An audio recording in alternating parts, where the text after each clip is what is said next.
And once again, to cap off the week, or at least to cap off the week of business days, we have the Knick on Cinemax. And really, I thought this episode.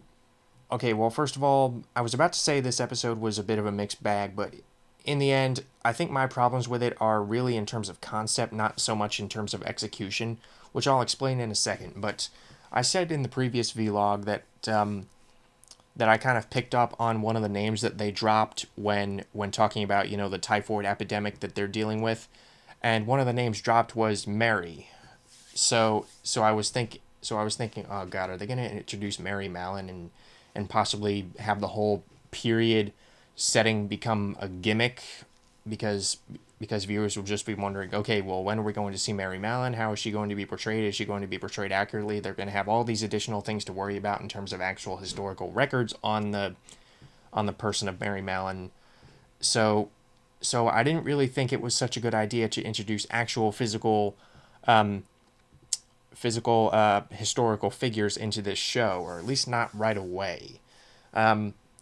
This episode, no, there was no ambiguity as to what they were doing. We actually saw Mary Mallon in this episode for one scene. They arrested her, which, the scene itself was played very well. And from what I've heard, it was fairly accurate to Mary Mallon's personality and how she reacted to being accused of spreading this type of typhoid. But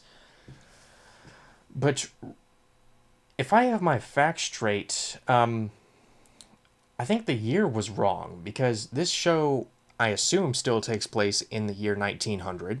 And I don't think Mary Mallon was first apprehended until a few years after that, like maybe 1906, '07, I think. Please correct me if I'm wrong, but like I said, I think it's just one of those things where you have all of these guys who are well versed. You have all of these audience members who are well versed in history, or at least some facets of history, who are going to pick up on historical inaccuracies if there are any. So like I said, I was kind of distracted by thinking to myself, is this right? In terms of the time period, is this right? Because Mary Mallon was alive during the time in which this show took place, but again, I think her arrest was a little premature, if we're going strictly by timeline. But like I said, the execution itself was handled pretty well. I think they got someone to play Mary Mallon who can really act. Seeing Cornelia essentially lead the charge along with the health inspector, who was just being a total jerk about it. That was a pretty well done scene, I will admit. And if they continue it like that, I don't really foresee this being much of a problem, especially considering how little that scene bothered me in relation to the rest of the episode. And what I mean by that is this episode has some really strong moments. It was a really strong episode overall. Really, the only gripe, I think some characters were a little underused at points. For example, I think Lucy, especially after last episode where she actually got Dr. Thackeray to open up his shell a little bit with the whole bike riding scene. I think I would have liked to have seen a little bit more of Lucy, although we did get that one scene with her and Birdie in the park. So I guess that's better than nothing. I guess that's better than having her just a background character after the last episode. So in conjunction with that, we had Gallinger actually losing his baby. His baby, as you know, in the last episode, being admitted to the hospital, crying, and here we actually lost the baby, which, I can't really say I've liked Gallinger up to this point, but I will say that those scenes were well acted. They were well done. Capturing the real sense of emptiness that comes not just when one loses a family member, but a baby nonetheless. So I thought that scene was pretty powerful, and I don't really know if it's going to lead to any kind of character redemption or character improvement for Gallinger. I think I can't really see it tying into any improvement upon his attitude of Dr. Edwards. But maybe he'll be a little bit less obnoxious and a little bit less hostile towards everyone. But but we were kind of left hanging as to what he was going to do, whether he was going to adopt another child for the sake of his wife mainly, because his wife just could not accept that her baby was gone, or if he's just going to, live in a house of emptiness, as it were. And in addition to that, we also got Barrow actually purchasing an X-ray machine. So things are kind of starting to look up, or if not, quote unquote, looking up now, they might actually be looking up in the future, because having an X-ray machine does put the Knick at a pretty good spot in terms of not just marketing, but in terms of the equipment they have available. So So having Barrow buy the X-ray machine for, admittedly, the still steep price of $2,000, will make for some pretty interesting interactions in the next episode when Dr. Thackeray and all the other staff members come in and sit and suddenly see this thing. They're like, oh, well, I guess we can use this now. Considering Dr. Thackeray was gung-ho about getting it at first. He's like, Mommy, I want that.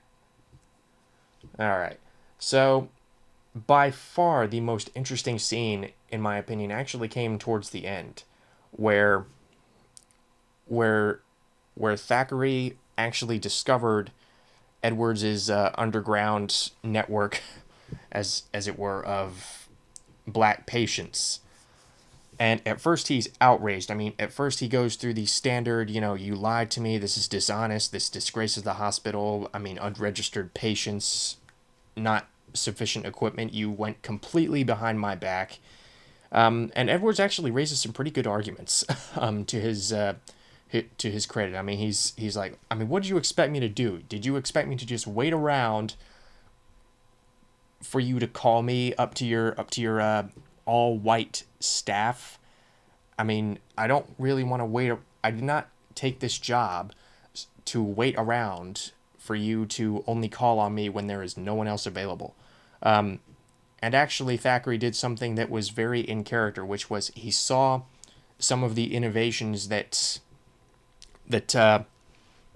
Edwards had come up with, specifically the hernia, his solution to the hernia, and he, and also the vacuum.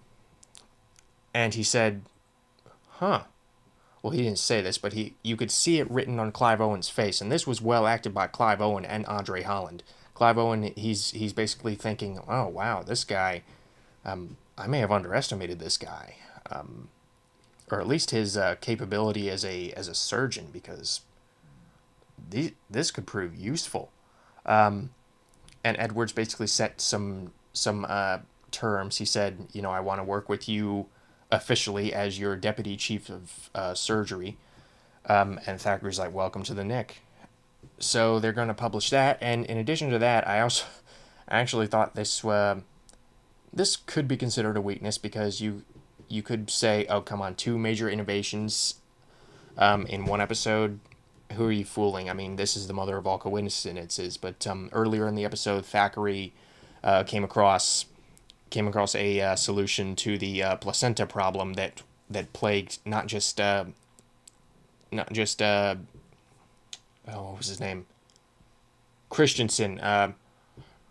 His mentor Christensen, which actually caused Christensen to commit suicide, but also when he himself, Thackeray, failed at the procedure before. So they finally had a solution to that. In addition to these innovations that Edwards has come up with, things are looking up for the Knick. I feel not so much for Cornelia, because not only is she faced with the possibility of leaving New York behind just when she's getting comfortable at managing the Knick, but also she has to contend with possible unwanted sexual affection from her father-in-law. So I will admit that did kind of come out of nowhere.